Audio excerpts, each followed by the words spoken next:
After a fight with Ethan, someone asked about our relationship in front of a crowd. His expression was flat, his voice ice cold. "We're not close." A murmur went through the room, and more than a few people started mocking me for trying to marry up. Seeing me stay quiet, still fuming, Ethan cut in, practically grinding the words out between his teeth. "Not close means she slept with me," then tossed me $20 like I was some kind of gigolo. I put in all the work, and what do I get? She runs around telling everyone I'm bad in bed. A cold front had hit New York City hard today. Outside, snow swirled, the icy pellets tapping against the glass before sliding away. Inside, it was a different kind of storm, with little streams trickling down the tablecloth to drip onto the floor. I was still flushed from Ethan's touch, my mind too hazy to form a response. Suddenly, his hands locked on my waist. Ethan's voice was muffled. "If I went broke, would you still want to be with me?" I froze for a second. In that instant, he stole the breath from my lungs. The alcohol and the heat went straight to my head. My mind went blank, seeing nothing but a blurry white light. Through the haze, I heard Ethan bite down on my shoulder, hissing, "If I could crack open your heart, all I'd find is money. Not a trace of me." His breath tickled my ear, and I instinctively mumbled and tried to pull away. A single tear fell onto my cheek. "Then I'll just spread your legs and see if I can make you cry and say you love me." I felt my body being bent into some new position. The next thing I knew, I blacked out. When I woke up, the room was already clean.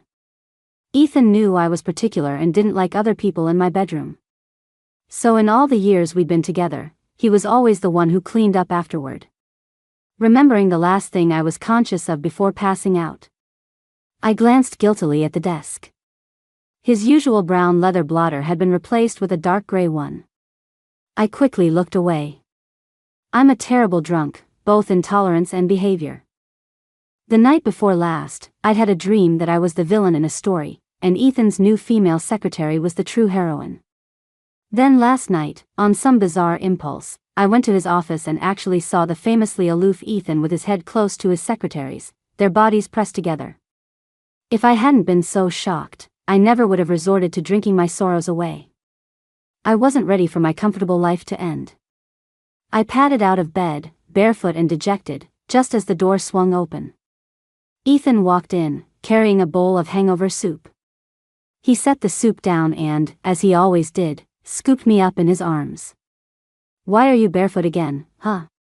His arms slid under my knees. "Warm and solid. Drink your soup. I have to get to the office." I obediently lowered my head and downed the dark, murky broth in one go. Just as I swallowed, I heard Ethan speak in a deceptively casual, low voice. "By the way, don't come by the office for a while. I'm going to be busy." My hand, which was wiping my mouth, paused. I forced a playful smile. "Why? Did your family set you up with a fiancé? Don't be ridiculous. If you're bored, go to the pottery studio and finish that plate you promised me. You're not trying to bail, are you, Chloe?" Oh, crap. Could that dream actually be real? As far as I could remember, Ethan had never once objected to me visiting him at the office. In the years we'd been together, while he was technically my sugar daddy, our relationship felt no different from dating. He was always generous with reassurance and emotional support. All I had to do was sway my hips a little, and he'd smile and say, "You're amazing, baby." Then why? There's no why. It's just not convenient. "Chloe, you need to grow up." "Okay." Ethan walked over and placed his tie in my hands. I looked down. It was made from the same fabric as my dress, with a tiny, embroidered flower stamen at the very tip. My heart settled a little. Before he left, Ethan gave me a hug. "Just stay home for a bit, okay? Don't be running all over the place." "Not run around? If I don't, someone else will take my place before I even know it. Even if I am the villain. I'm a villain with a brain. The first thing I did was call a friend who also worked at Coal Industries and casually ask about Stella. "Oh, you mean the really pretty new girl?" I pressed my lips together and nodded. "She's really capable. Mr. Cole has taken a real interest in her lately, putting her on several key projects. But don't worry, Chloe. She doesn't have what you have." My friend's tone was teasing, but my brow furrowed. She was right. One was exceptionally talented, the other had a great body. One was brilliant and graceful, the other was just eye candy. Anyone could see which was the better choice. I couldn't sit still.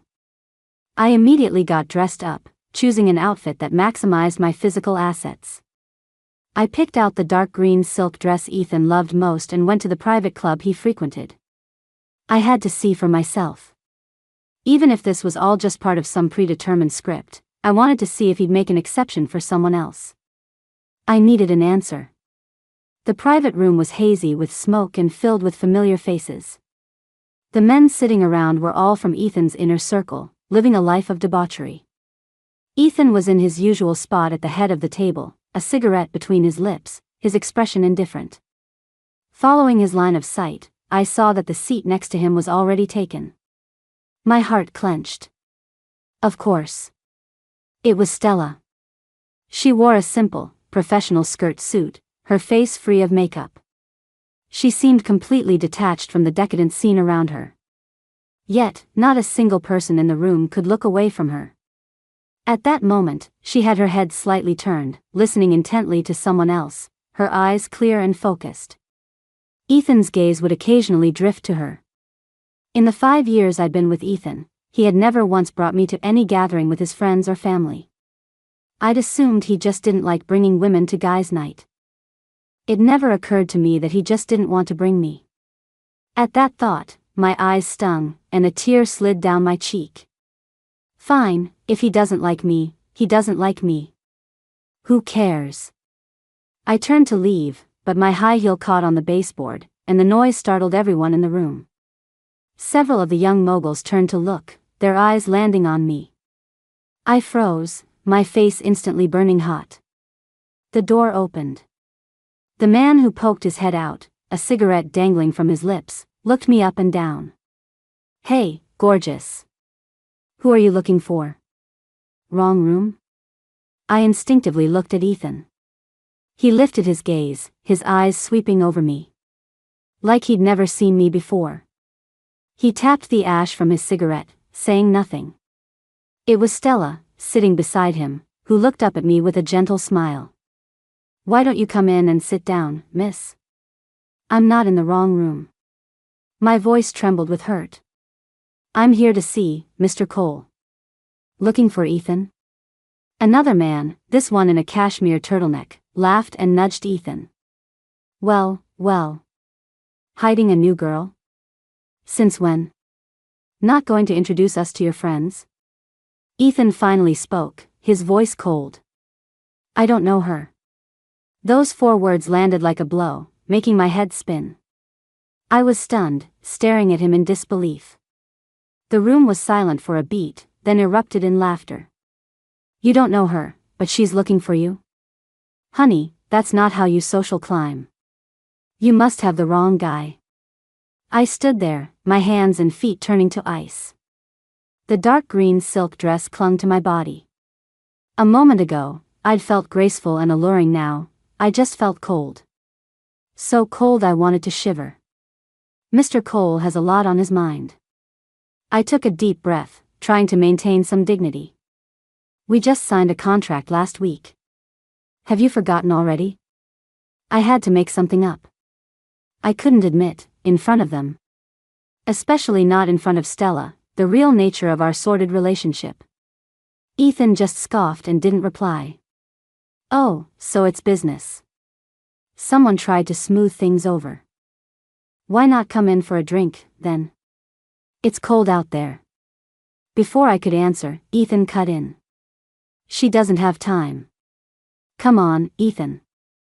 Someone else chimed in, egging him on. "A girl this beautiful? What's one drink? Come on in." Several pairs of eyes suddenly latched onto me. Appraising. Amused. I knew what they were looking at. I used to see that look all the time when I was a hostess at the clubs. It had been a long time since anyone had looked at me that way, not since I got with Ethan. I was all too familiar with that gaze.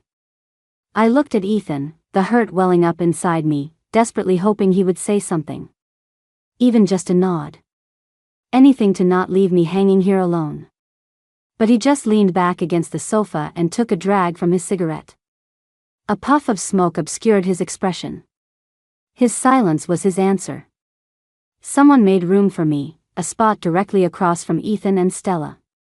I sat down, my leg accidentally brushing against the knee of the man next to me. He gave me a suggestive smile. I lowered my eyes and said nothing. "What's your name, beautiful?" Someone handed me a glass of liquor. It wasn't full, but I took it. "My last name is Tson." "Mistson, and our Ethan, how did you two meet?" All eyes turned to me. Including Stella's. She remained quiet, but her eyes were filled with curiosity. Ethan was watching me, too. His gaze was heavy, cutting through the swirling smoke. I was gripping the glass so tightly my fingertips were going numb. So, in his friend's eyes, I wasn't even worthy of a name. Just some social climber, a pretty girl. 5 years. I had been with him for 5 years. And I couldn't even get a single word of acknowledgement from him. The alcohol, mixed with humiliation, rushed to my head. I smiled, my voice soft and light, the ends of my words curling. "How we met? Didn't Mr. Cole tell you?" "Well, the first guy I was with was pretty useless in bed but demanded a lot, so Mr. Cole here heroically stepped in to take over his duties." I was rambling, holding back tears. No one here knew if I was a virgin when I got with him, but Ethan knew. I still remembered the look of surprise and treasure in his eyes that night he brought me back to his villa, when he saw the proof of my innocence.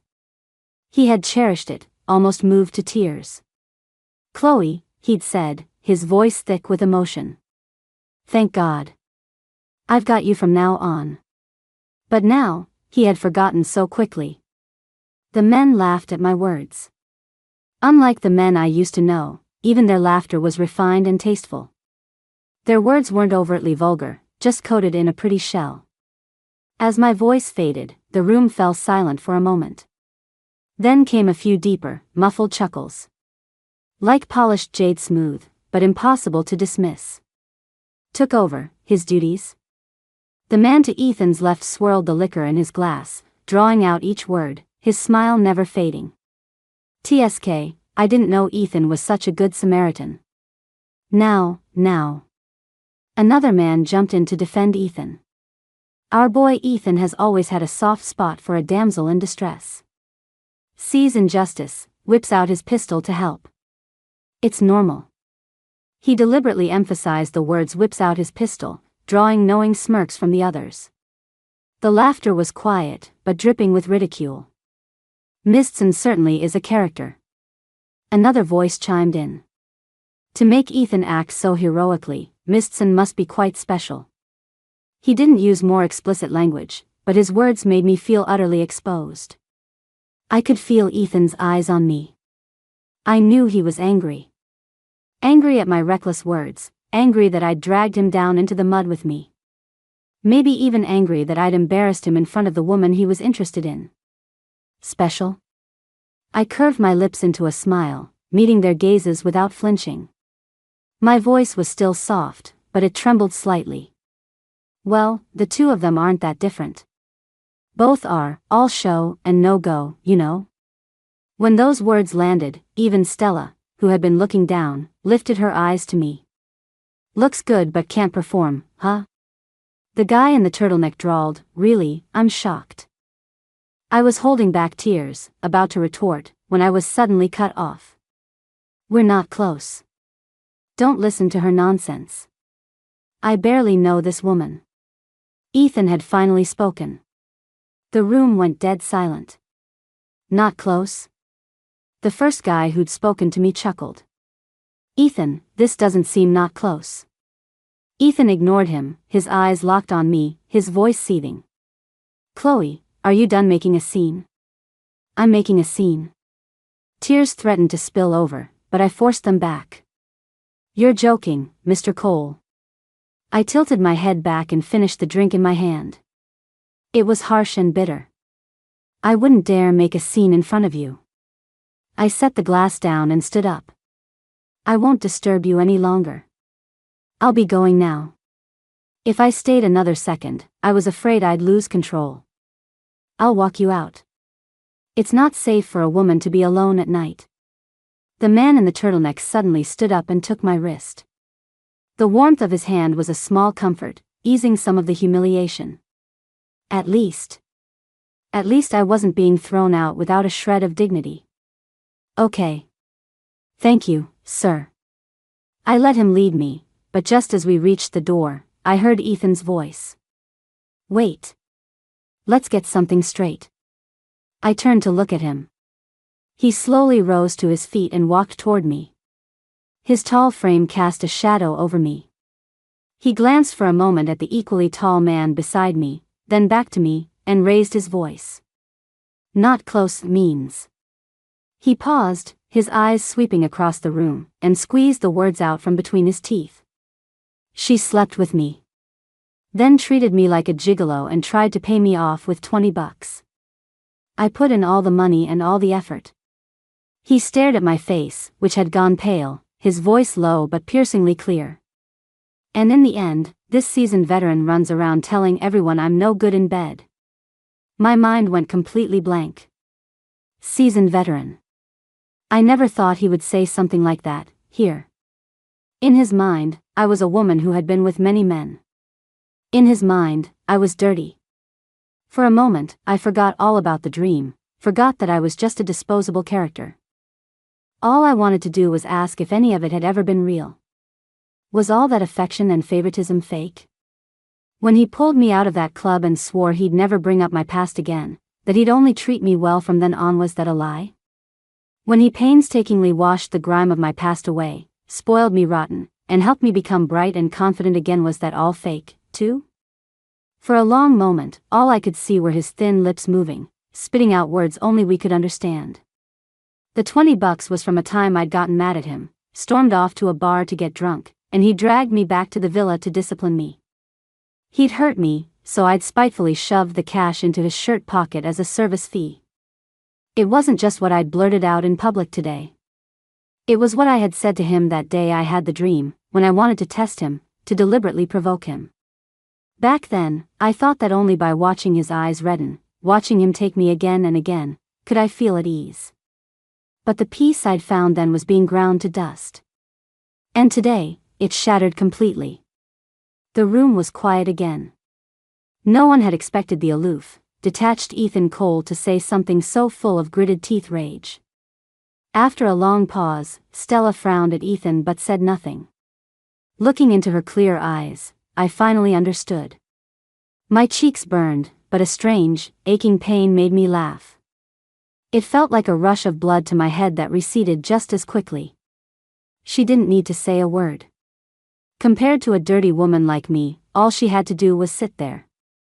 Her clean, simple smile was enough to make me look like filth. I took a step forward, slowly, and spoke, word by word. Mr. Cole has such a good memory. But as a seasoned veteran, I have a perfect winning record. I repeated the term, smiling brightly at him. But tears streamed down my face.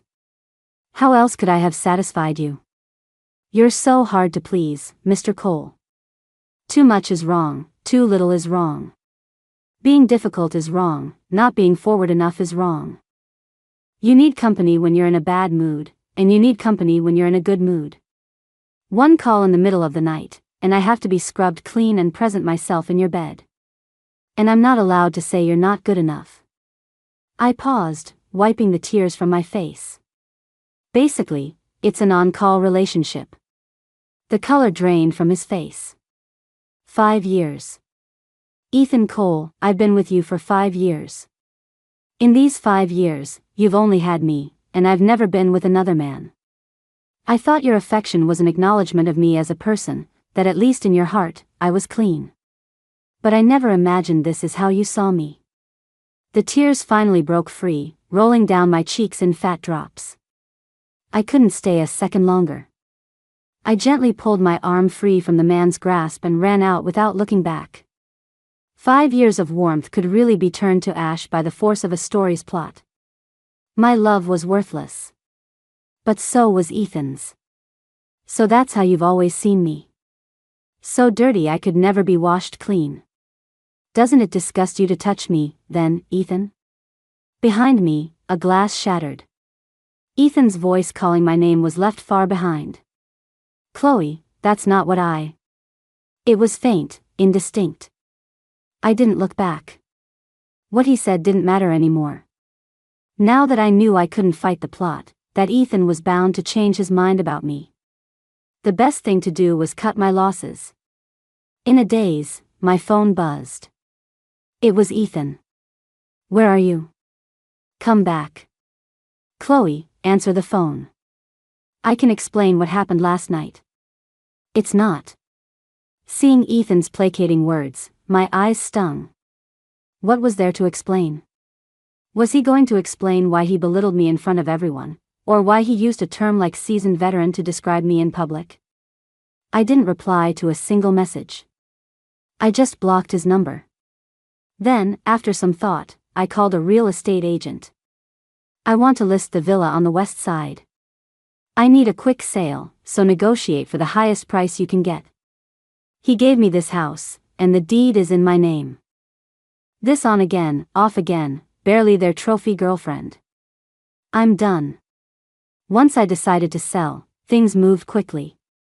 Villas in that area were prime real estate, and plenty of people were watching the market. All I had to do was wait for the highest offer, sell fast, and run with the money. Leave New York. Leave Ethan. As I was contemplating where to go, my phone buzzed twice. I opened it to see a screenshot from my bestie, Mia.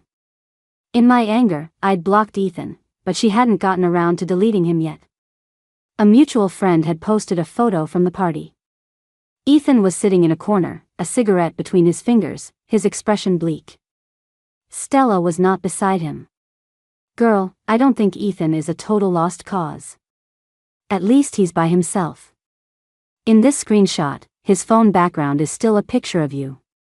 He's not that bad to you, way better than my jerk of a boyfriend. I feel like if you washed him off a bit, he'd still be usable. My eyes welled up. Staring at his wrist in the photo, I suddenly said, Mia, he took off the red cord bracelet I gave him. That good luck charm he's wearing now, Stella gave it to him. My gaze wouldn't move. That red cord bracelet wasn't really a gift from me. It was something I had worn since I was a child. My family always said that a lucky girl should wear a red cord for protection. If one day she met the man she wanted to spend her life with, she should give it to him for safekeeping. That way, he would become her support for the rest of her life, and they could be together forever. The moment Ethan heard about this tradition, he begged me for days until I finally gave him the bracelet, which he treated like a precious treasure. He wore it to every major event, to family dinners, to international meetings. He never took it off. But now, its place had been taken by a good luck charm from Stella. Just like me, it had silently vanished from his heart. My chest felt so tight I could barely breathe, a lump forming in my throat. Seeing my state, Mia quickly sent a few new pictures. Let's just run away together. I'm out. Are you in? I sniffled, looking at the photos of handsome men she'd sent. The tears in my eyes turned into a smile. I'm in. But before we go, let's have one last wild night in the city. You dare? On the video call, she jutted out her chin, her red-rimmed eyes shining. I immediately hailed a cab to a bar. What's so great about Ethan Cole? So what if he has broad shoulders and a narrow waist?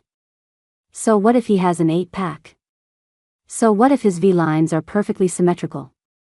So what if he has a handsome face? So what if his skin is fair and nice to touch? The more I listed, the less confident I felt. I finally steeled myself. I refuse to believe that with cold, hard cash, I can't find a male model even hotter than Ethan. As it turned out, it was harder than I thought. Wave after wave of models came and went, and not a single one could even compare to Ethan's toenail. Annoyed, I waved my hand and told them all to get lost. Mia didn't find anyone who could outshine her Ryan either, and stormed off to the dance floor in frustration. After a few drinks, my head started to spin. Dizzy, I could only slump over the table, staring at the swirling Long Island iced tea in my glass. My vision began to blur. All alone, miss? A not unpleasant male voice sounded from above me. I looked up to see a handsome man. He seemed gentle, but his eyes held a strong, predatory glint. Before, I would have immediately shut him down with a cold look. Ethan had spoiled me so much that for years, no one had dared to look at me like I was prey. But now, without Ethan's protection, I probably needed to be more low-key. I smiled and swirled my drink. No, I'm with someone. He sat down anyway. He leaned in close, and the unfamiliar scent of cologne instantly invaded my senses. I frowned, instinctively shifting away. Let me buy you a drink. He snapped his fingers, and the bartender respectfully leaned over to refill my glass. I took it and clinked glasses with him. The alcohol blurred the edges of everything, numbing my nerves. The discomfort I'd felt seemed to fade as the warmth spread through me. Seeing how compliant I seemed, the man started talking more. As he chattered on, I absently spun my glass. Just then, a shadow fell over me. My wrist was seized in a tight grip. The hand holding it felt familiar, warm, dry, with a slightly rough callus on the thumb, which was now digging into the inside of my wrist. I looked up in pain. And met a pair of eyes burning with fury. It was Ethan. He usually kept his emotions hidden, but right now, he looked like I had pushed him to his absolute limit. His face wasn't red with anger anymore, it was just pale. It was the kind of calm that comes before a hurricane. Chloe. He said my name, each syllable distinct and, despite everything, beautiful. But it sent a shiver down my spine. Goosebumps prickled on my arms, exposed by the slip dress I'd worn specifically for the bar. Tell me, what are you doing? He pulled me to my feet, spinning me around and shielding me behind him, cutting me off from the other man. The man tried to say something but was silently blocked by the bodyguards Ethan had brought. Mr. Cole? I gave a flippant smile. What a coincidence. You're here for a drink, too? He just lifted a hand, and the man who'd been drinking with me scrambled away. Ethan snorted, his thumb rubbing my palm. Chloe, your taste is as bad as ever. Yeah, well, whether my taste is bad or not is none of your business, Mr. Cole. And, who are you, anyway? Aren't we not close? You're a busy man, do you need me to jog your memory? The more I talked, the more I wanted to cry, my eyes stinging. Besides, if my taste wasn't so bad, I wouldn't have been publicly shamed for being some seasoned veteran, and I wouldn't have. Before I could finish, the air was stolen from my lungs. I felt his lips on mine and froze. Ethan was always so reserved, so proper. He never showed me any affection in public. He would blush just from holding my hand in front of people, but here, in this crowded bar, he didn't care at all. He just kissed me. People were starting to stare. A flush crept up Ethan's cheeks, his jaw tight, his eyes dark. Seeing my stunned silence, he suddenly bent down, swept me up into his arms, and strode toward the exit. Let go of me. I snapped out of it and struggled. What about Mia? She's still in there by herself. Let me go, I can't just leave her. But his arms were like chains, holding me tight. Ethan paid no attention, just kept walking. Ryan's already here. She'll be fine. His embrace was still broad and warm, and he smelled of that familiar, clean soap. My eyes stung again, and my vision blurred. We're over. Why are you still clinging to me? I'm going to find a hot young guy, 10 or 20 of them. A younger man wouldn't call me a seasoned veteran. He'd just think I'm sweet, smart, and thoughtful. I'm going to go. Let me go. I'm going to find 10 or 20 guys to line up and take care of me. I was just spouting nonsense. I didn't even know where the words were coming from. I finally fell silent, and Ethan stopped walking. He looked down at me, his tone deep. You just try it. His voice was husky, as if he was so angry he had to laugh. Chloe, you find someone else, and I'll destroy them. Then you can be a happy couple in the afterlife. He drew out the words. No, wait. I wouldn't let you go. I'd just have them wait for you on the other side. His vicious tone froze me, and for a moment, I forgot to struggle. The next second, he shoved me into his Maybach and sped back to the villa on the west side. He dragged me into the living room and slammed the door. My hands were pinned above my head, Ethan's grip tight on my crossed wrists, his breath hot against my ear. Why are you selling the house? Why did you block me? His questions were slow and steady, but couldn't mask his fury. Why did you go to a place like that, drinking with those lowlifes? Chloe, didn't you say you never wanted to drink again? Was that just something you said to me? A barrage of questions. Slow. But every single one hit a nerve. I turned my head away, unsure how to answer and unwilling to look at him. I'll sell it if I want to. I'll block you if I want to. I'll drink with whoever I want to. My voice was calm, but it trembled. Ethan, we're done. He went rigid. Done? His other hand slid down to cup my chin, forcing me to look at him. My eyes were downcast, but I couldn't miss the raw red in his. Who gave you permission to end our relationship, Chloe? You did. I met his gaze, and my stupid, traitorous eyes started leaking tears again. You, Ethan Cole, you're the one who started giving me the cold shoulder. You're the one who brought another woman to a night out with your friends. You're the one who denied and humiliated me in front of everyone. That was all you, wasn't it? When you did all that, did you ask for my permission? That's because. His throat worked, his words rushed as if he was about to explain. Because of Stella, right? I cut him off, saying the name for him. Ethan's pupils contracted, and his eyes darkened instantly. What ridiculous jealousy is this? Ethan, I'm tired. I closed my eyes, not wanting to look at him anymore. I don't want to fight with you. I don't want to be hysterical, and I don't want to be a crazy person. Let's just end it here. A clean break. Wouldn't that be better? No. Ethan cut me off sharply, kissing me again. It's over when I say it's over. Chloe, don't even think about leaving me. It wasn't a kiss. It was a bite. A punishment. A conquest. The faint taste of blood spread between our lips. I pushed him, struggled, but he was an immovable wall, holding me even tighter. Chloe, you're mine. He panted against my lips, murmuring my name. No matter what, you can only be mine. I held my breath. What if you marry her? He acted as if he hadn't heard, his assault only growing more intense. I suddenly went limp, realizing with a start that in Ethan's heart, I had never been a lover. I was his carefully kept little bird. When he was happy, he'd play with me. When he wasn't, he'd put me in a golden cage to be well fed and set aside. Even if he had someone else, I was expected to stay quietly in my cage until he finally grew tired of me. Or maybe, on a sunny afternoon, would die quietly in that cage, and he would never even know.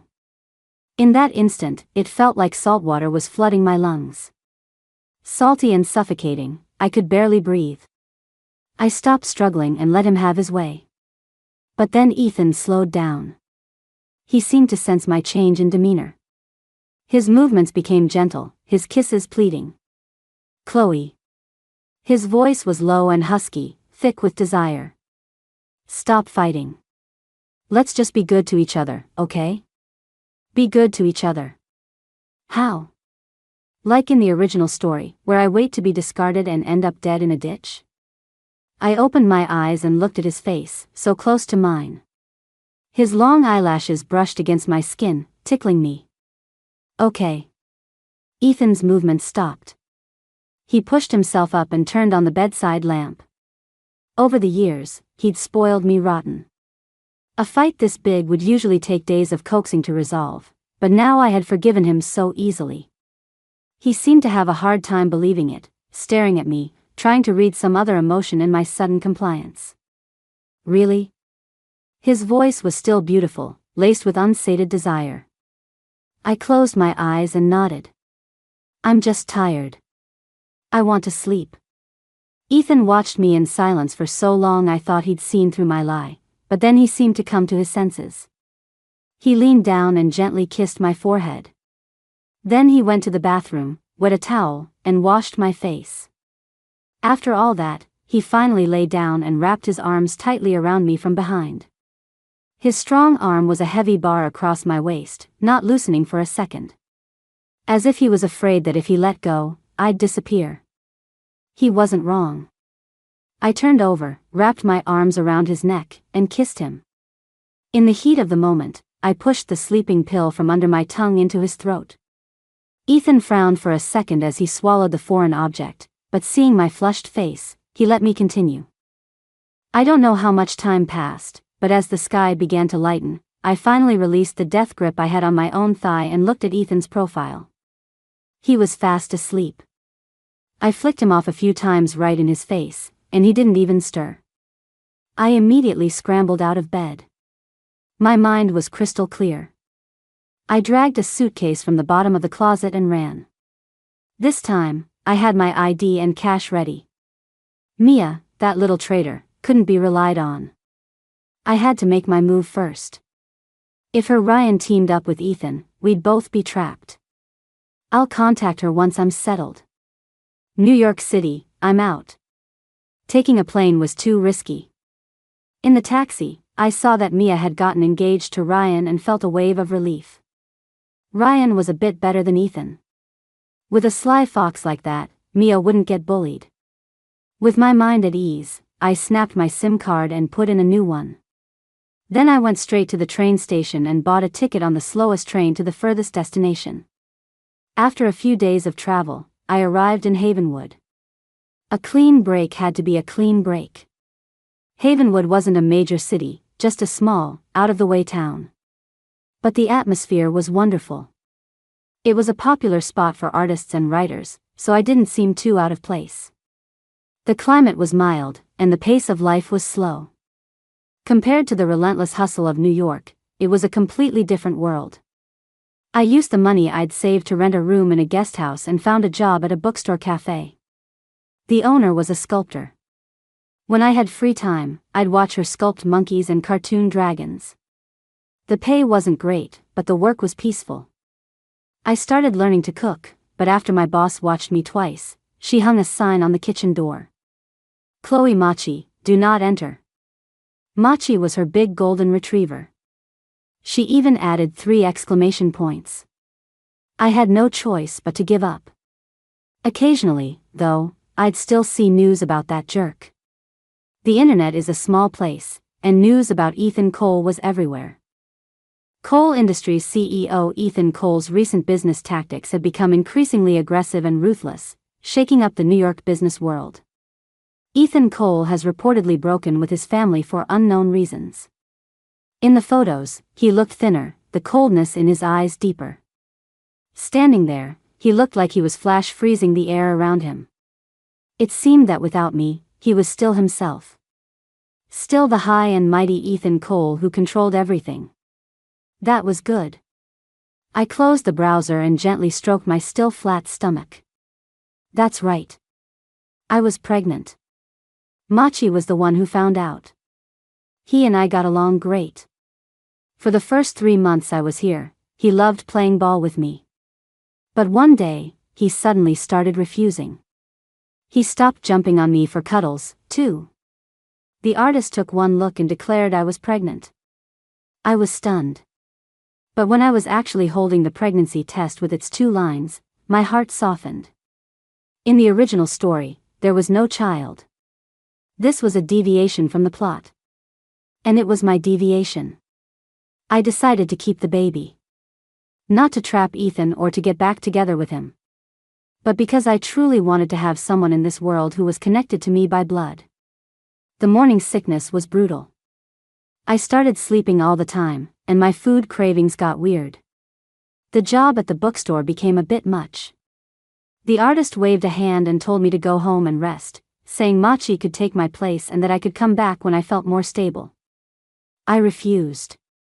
I didn't want to be alone in my empty rental, lost in my thoughts. Keeping busy was the only way to temporarily stop thinking about him. Thankfully, the baby didn't torment me for long. As my belly grew, the morning sickness faded. When I started feeling the baby kick, and Machi and the artist would gather around, watching me like I was a treasure, the miraculous feeling of a new life growing inside me slowly filled the empty space in my heart. I thought I had forgotten Ethan. Until that day. It was an ordinary evening. I was walking home from work when I saw a familiar figure standing by the gate to the courtyard. The setting sun cast a long shadow behind him. The figure was familiar, tall, straight, and handsome. He seemed no different from before. But I could see the exhaustion he couldn't hide. It was Ethan. A pile of cigarette butts lay at his feet. I had no idea how long he had been waiting there. My heart sank, and I instinctively covered my belly. He saw me. His eyes locked on my face, then slowly moved down, fixing on my slightly rounded stomach. He crossed the distance in a few strides, raising a hand to hold me, then nervously dropping it. After a long moment, he finally choked out 3 words. How long? I took a step back, putting distance between us and avoiding his outstretched hand. My voice was detached. Can I help you, Mr. Cole? His arm froze in midair. He looked at me, his expression almost pleading. Chloe, let's talk. There's nothing to talk about. I walked around him and took out my key to open the door, but my hand was trembling slightly. Yes, there is. There is. He shamelessly followed me, his usually unshakable eyes welling up with tears. There is, right? The baby, it's our baby. It's my baby. It has nothing to do with you, Mr. Cole. I opened the door and blocked his way. How does it have nothing to do with me? The corners of his eyes were red. I'm the father. So what? I looked up at him calmly. Ethan, for a seasoned veteran like me, who can really be sure who the father is? He had given me that line once. Now, I was throwing that boomerang right back at him. In an instant, Ethan's face went white. He couldn't say a word. You should go. Don't come back. He didn't dare push the door. I slammed it shut, leaned my back against it, and slid weakly to the floor. On the other side of the door, I could clearly hear his ragged breathing. He didn't leave. Ethan moved to Havenwood. Not for a visit. He actually moved here. He relocated the coal industry's headquarters to this small southern town, buying a small building right across from the bookstore where I worked. Every day, I would walk to and from work with my big belly, and I could always see him standing at the floor-to-ceiling window of his office, a file in his hand, his eyes glued to me. But the moment I looked over, he'd guiltily look away. He certainly knows how to pick a spot. The artist grinned, a sculpting tool clenched in her teeth. That's some serious dedication, a real life waiting for my wife statue. I could carve one of him for you to keep. I'll even give you a discount. I ignored her and focused on arranging the bookshelves. Machi wagged his tail at my feet. It was the artist's turn to play ball with him now. Still, it was hard. Honestly, the pregnancy hormones were a roller coaster. One minute I was happy, the next I wanted to cry. Especially in the 3rd trimester, when my feet started to swell. My once slender, pretty feet looked like 2 giant dinner rolls. Just looking at them made me want to cry. The next day, when I opened my door, there was a pair of ugly, purely handmade cloth shoes. They were soft and loose, and next to them was a wooden foot-soaking tub. Machi brought them. The artist shrugged. Your man didn't dare bring them himself, so he made our Machi his messenger.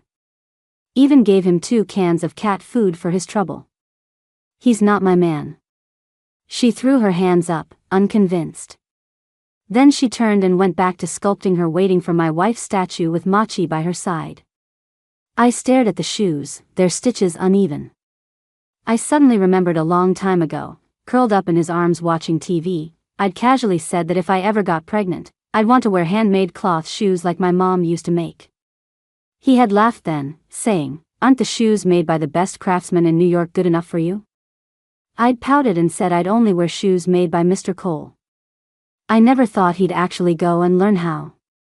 And I never thought he'd remember.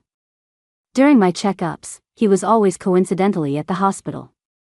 He didn't dare get close, just sat a few rows away, holding a file but never turning a page. The doctor said I was anemic, and the next day, a thermos would appear at my door, filled with congee and blood-enriching soup.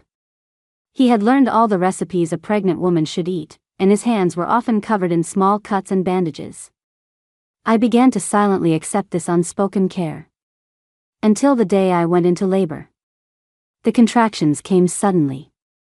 Before I could even make a phone call, he had already burst into the bookstore. I found out later that he had been keeping a 24-hour watch near the cafe, which was why he got there so fast. Don't be scared, Chloe. I'm here. In the car on the way to the hospital, he held my hand tightly, his palms slick with sweat. In the delivery room, he ignored the doctor's protests and insisted on staying. I bit my lip in pain until it bled. He offered his hand to my mouth, his own heartbreak impossible to hide. Bite me. I turned my face away, my nose stinging. The past that he had deliberately forgotten, or rather, that I had forcibly suppressed, flashed before my eyes. When we first met, he pulled me out of the mud, his eyes bright as he said, "I've got you from now on." When we were madly in love, he'd tuck my cold hands and feet into his shirt to warm them, tirelessly wanting to hold me in the palm of his hand. He learned to make soup for me. Because I mentioned I liked it, he scoured half of New York for a lost pastry recipe. And that night, when he thought I was asleep, he held me and whispered, "Chloe, don't leave me," over and over again. The hate was real. But the love was real, too. I don't know how much time passed, but suddenly I heard a baby's cry. Sometime after that, a nurse brought over the cleaned-up baby, congratulating me with a smile. It's a boy. 6 pounds, 8 ounces. A tiny, red, wrinkly little bundle. Looking at that wrinkled little creature, I suddenly smiled. And as I smiled, the tears started to flow.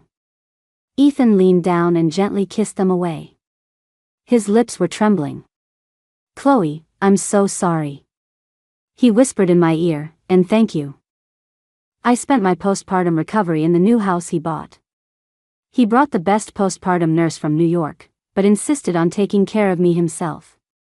Changing diapers, feeding, burping. This man who once needed someone else to lay out his socks was now surprisingly skilled at all of it.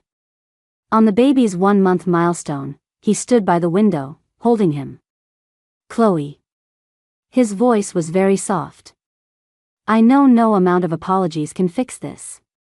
But please believe me, from beginning to end, my heart has only ever had you in it. Stella, she's the daughter of an old associate of my father's. Her family ran into trouble, and he asked me to look after her. I brought her into my circle to help her get on her feet and be able to protect herself. That bracelet, it was an heirloom from her father. She just asked me to keep it safe for a while. There was never, ever anything between us." He paused, tears welling up in his eyes. "That day at the club, I said those horrible things because I was furious. I was angry that you didn't seem to care, that it felt like you could walk away at any moment.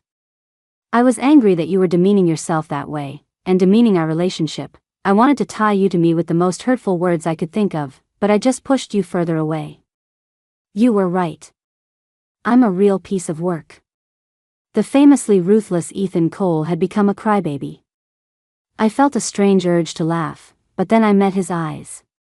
He lifted my hand and pressed it to his cool cheek. These past few months, watching you struggle alone, watching you with the morning sickness, your swollen feet, watching you in so much pain you couldn't sleep at night, I wanted to kill myself. I was stupid. I was arrogant. And I almost lost you. Chloe, I don't have some fated other half. The only person I, Ethan Cole, have ever wanted to spend my life with has always been you. He turned, his gaze burning. Give me a chance to prove it with the rest of my life, will you? I looked at him and the baby in his arms. The little one was sleeping soundly, his tiny fist pressed against his father's chest. The sight of it inexplicably smoothed over the last bit of resentment in my heart. The plot of the original story had long since gone off the rails. The villain didn't self-destruct or die in a car crash. The male lead didn't end up with his destined heroine. Instead, he was here, in a small town in the south, humbly begging the woman he had hurt for another chance. Fate had given us a do-over. Ethan. My tone was serious as I gently squeezed his hand. We'll see how you behave from now on. He whipped around and walked toward me, stopping at my side before leaning down and carefully, so carefully, hugging me. Okay, you'll see. I'll be on my best behavior. He couldn't hold back his choked sobs any longer. The moonlight spilled gently through the window, blanketing us and the tiny bundle in our lives. The wounds of the past might not heal easily. But the future is long. Everyone makes mistakes. And for those youthful, impulsive errors, we have a lifetime of love and time to slowly smooth them over. Whatever happens. I looked at the glittering pink diamond on my finger and threw up a peace sign. No matter what, I, Chloe, rewrote my own ending. How cool is that? In the end, my life isn't up to fate or destiny. It's all up to me.